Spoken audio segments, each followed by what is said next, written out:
দীঘার মতো পিকনিক স্পটে, দীঘার মতো বেড়াবার জায়গায় আজকে সেখানে ধর্মস্থান হিন্দুদের মন্দির তৈরি হচ্ছে। আমি তাতে বিরোধী নই, ঘৃণার দিকে যাচ্ছি না। তিনি দেশের রাজ্যের মাথায় বসে আছে, তিনি রাজ্যের পয়সাকে নিয়ে মন্দিরের পিছনে করে রাজ্যকে গরিব করবে কি না করবে রাজ্যের জনগণ বুঝে নেবে তার সাথে। কিন্তু আমি বলতে চাইছি, তিনি হিন্দু দরদি বলেই তো দীঘাতে কোনো মসজিদ করে নেই, সেখানে মন্দির তৈরি করছে। অথচ আজ থেকে দাবি করছি, তিনি তো বলে আমি সর্বধর্মের মানুষের নেতা, তাই সর্বধর্মের মানুষের নেতা হিসাবে আমি মুসলমানও এখান থেকে আওয়াজ তুলছি।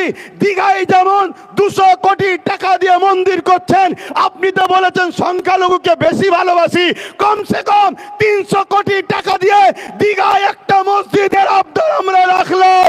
এটা করতে হবে। যদি আপনি না করেন তাহলে জানবো আপনার মুখ এক মুখোশ এক, ঠিক না বেঠিক?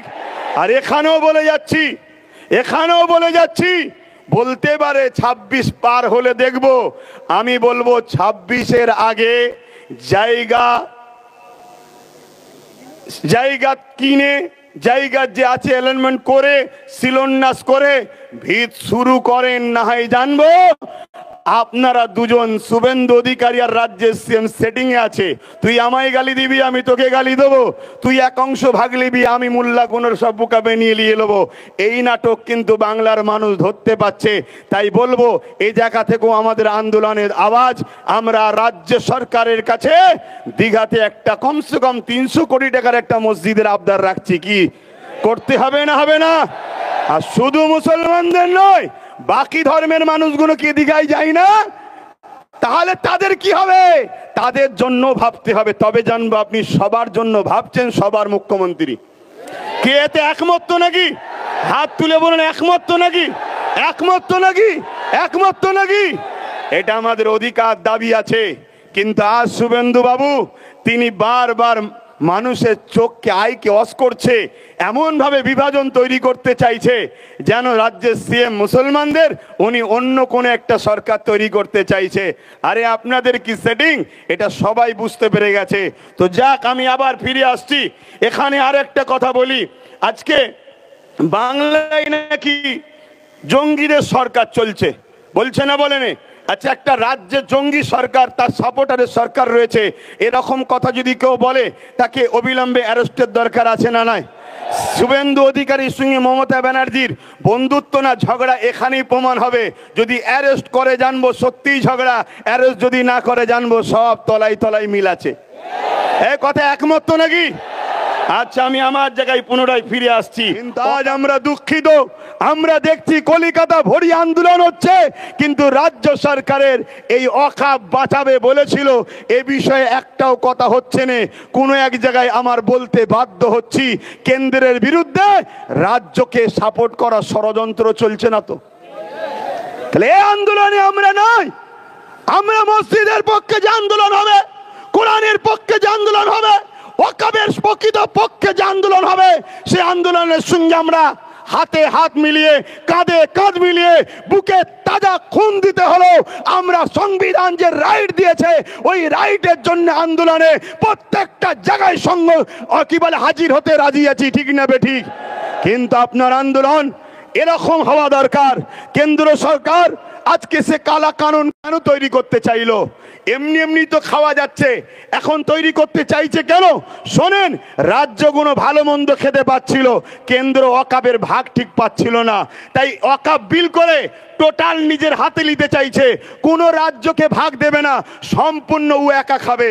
অর্থাৎ এই যে 900 বিঘা আব্বাস আলী গোরাচাঁদ হুজুরের যে মাজারে যে ওয়াকফের জায়গা আছে, এই জায়গাকে বড় বড় বাড়ি হয়েছে, বিভিন্ন দোকানকে ভাড়া দেওয়া হয়েছে, তা থেকে মোটা টাকা আজকে রাজ্য সরকারের ফান্ডে যাচ্ছে।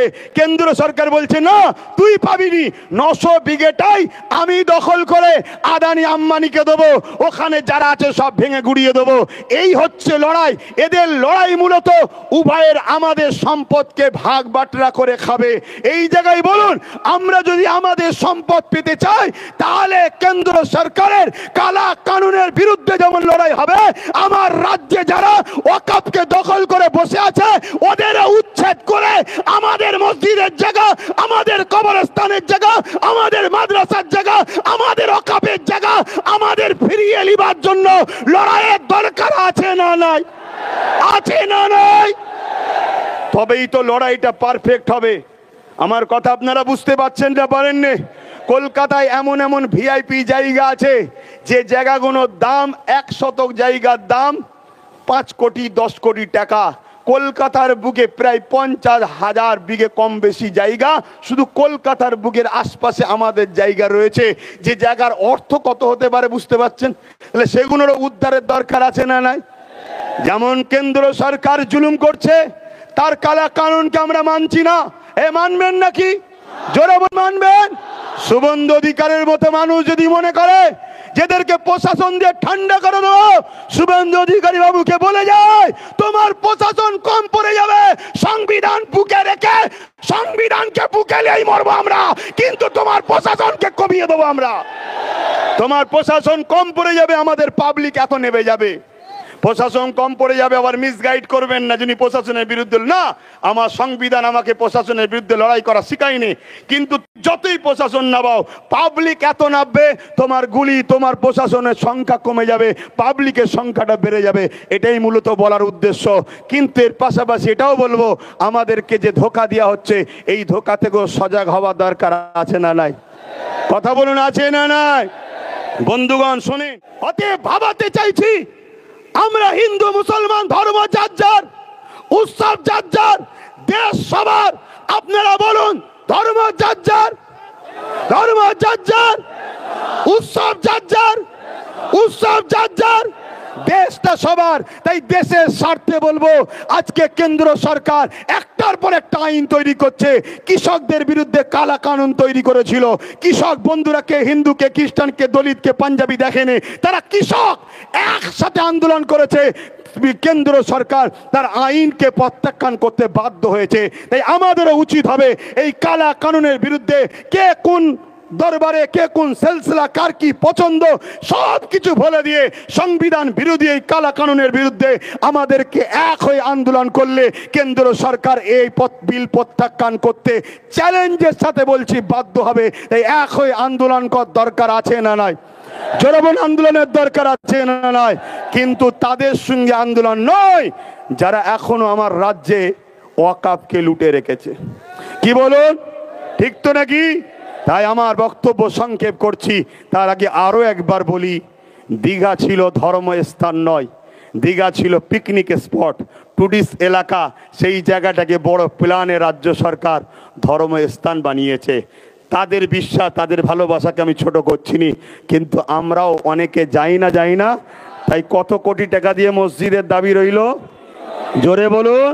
কেন, উনি তো এমনি বলেছে আমি মুসলিম দরদি একটু বেশি, তাই তো হিজাব পরে ঈদগায় যায়, আমাদের এই দাবি রইল। এই বলে আমি আমার সংক্ষিপ্ত বক্তব্য এখানে শেষ করছি।